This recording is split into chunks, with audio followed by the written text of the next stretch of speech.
When you're dealing with nanotechnology, a lot of really strange things all of a sudden seem possible or even natural. For the time being, we're trying to avoid calling it invisibility. In the future, I think we can envision a type of product that you could legitimately call invisibility, but I think you're going to see that there are certain distortions in the light that make it roughly visible, so we're calling it cloaking right now. Visible light, the wavelength of visible light is on the order of nanometers. Nanoparticles are on the right scale to sort of interact with that and manipulate it. In principle, it's actually possible to get an object that will guide light around itself.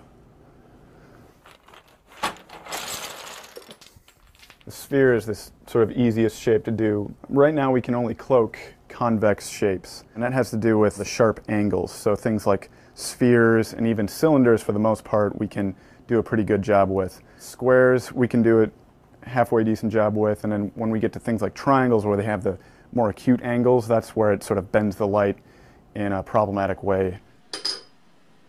A lot of other research groups have tried to build three-dimensional structures that can do this sort of light guiding, but working with nanoparticles, we prefer to use self-assembly. And in turn, we prefer to use liquids because as the liquid dries, the particles can come together in a particular way.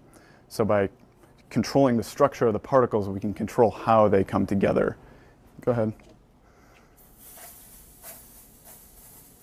Now it's important to get the droplet size right since this is sort of a surface area effect, so that's why we're using this atomizer. Of course, it takes a while for the students to get the technique down.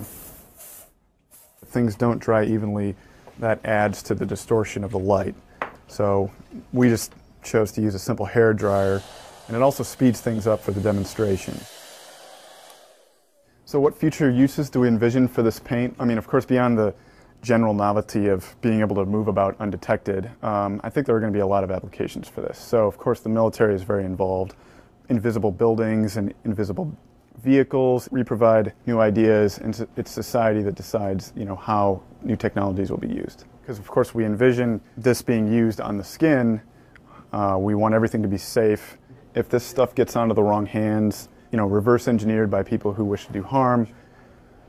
I mean, it sounds like a movie or something, but that's the kind of thing I think that keeps me up at night a little bit.